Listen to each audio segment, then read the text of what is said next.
একটা floor plan,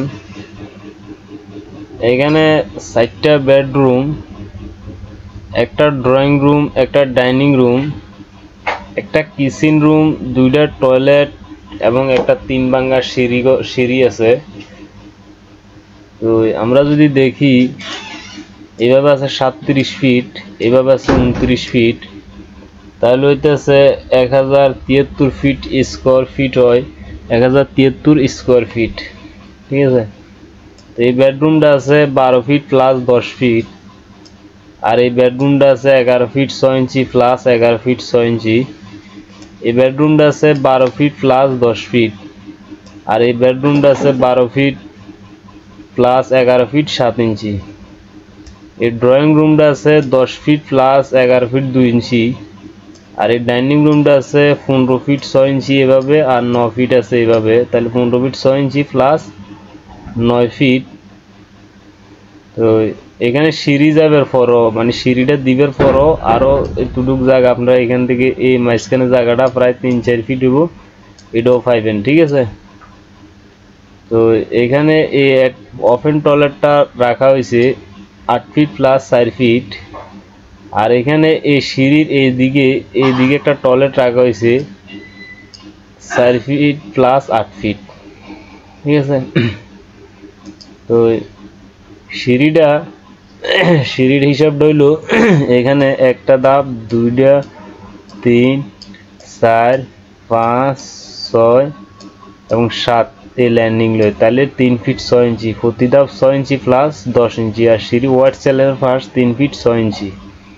তো প্রথম ল্যান্ডিংটা 3 ফিট 6 ইঞ্চির মধ্যে যায় ঢালাইব, এরপরে দ্বিতীয় ল্যান্ডিংটা এটা 3 ফিট 6 ইঞ্চি ফ্লোরতে মাপ দিয়ে রাখবেন, দ্বিতীয়টা হইব 6 ফিট 6 ইঞ্চির মধ্যে এই ল্যান্ডিংটা ঢালাইয়ের পরে নিচে একটা টয়লেট হইব, বাকি সিঁড়ি তো এদিকে উঠতে থাকবো, উঠলে এখান থেকে 8 ফিট পর্যন্ত এটা টয়লেট হয়ে যাব। ঠিক আছে, বাকিটা ডাইরেক্ট টয়লেট হয়ে যাব, ছাদের দিকে যেটা লাগবো এই পর্যন্ত ডাইরেক্ট টয়লেট হয়ে যাব। তো এই টয়লেটটা এইভাবে 4 ফিট পাবেন, দেওয়ালটা আমি যেভাবে দিছি ঠিক এইভাবে বরাবর রাখলে 4 ফিট, আর এখান থেকে সিঁড়ির ওয়ার্ড সেলেফের একটু সাইডের দিকে একটা গাঁথনি দিই, মানে এরপরে একটু ডালা দিয়ে দিলে মাথাটা বরাবর মিলে যাব। তো এইভাবে 8 ফিট আর এমনি 4 ফিট বরাবর পাই যাবেন। ঠিক আছে, তো এখানে এটা অ্যাটাচ টয়লেট রাখা হয়েছে। দোতলার যাইলে আপনারা এখানে কোনো টয়লেট দিতে পারবেন না, একটা রুমের ভিতরে একটা অ্যাটাচ টয়লেট দিয়ে দিবেন, যে রুমটা বড় আছে, যেমন এই রুমটা বড়, এটা একটা অ্যাটাচ টয়লেট দিয়ে দিলে আর এই টয়লেটটা ওপেন দেখতে পারবেন, কোনো সমস্যা নেই। ঠিক আছে, যদি নিচে যা উপরও তা সেম দেখতে চান, আর যদি এক পরিবারের পুরোটা ব্যবহার করতে চান, উপরে কিচেনের প্রয়োজন নাই, তাহলে ওটা অন্য রকমের ডিজাইনটা সাজাইতে হইব, তাহলে আর কোনো সমস্যা নাই। ঠিক আছে, রুমের ভিতরে আর টয়লেট দিতে হইতো না। তো আচ্ছা যাক, এখানে একতলা হিসাবে একতলায় রাখা হয়েছে, যেভাবে আমি বলছি এইভাবে আপনারা করতে হইব। ঠিক আছে, তো এরপরে যা এখানে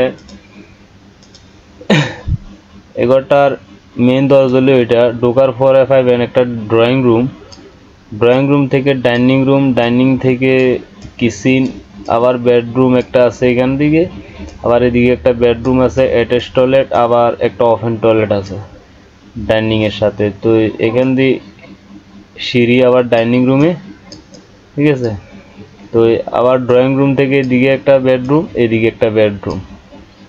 তো এরপরে এখানে ফিলার দেওয়া হয়েছে 1, 2, 3, 4, 5, 6, 7, 8, 9, 10, 11, 12, 13, 14টা এখানে ফিলার দেওয়া হয়েছে, এ করে 14টা 1073 ফিট স্কোয়ারের ভিতরে। চাইলে আপনার জায়গা থাকলে সামনে টেরেস বারিন্দা দিতে পারেন, আর না দিলেও সমস্যা নেই। এটা হলো মেন ঘরের দরজা, আর মেন ঘরের মাপ এখানে থাকলে জায়গা থাকলে দিবেন, না থাকলে নাই।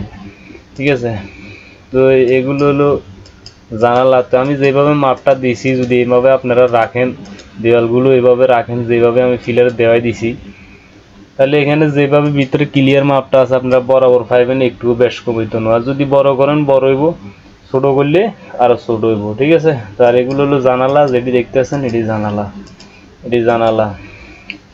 তো এই ধরনের ফ্রি ফ্লোর প্ল্যান যদি দেখতে চান সবসময়, তাহলে আমার চ্যানেলটা সাবস্ক্রাইব করে রাখবেন। আমার ভিডিও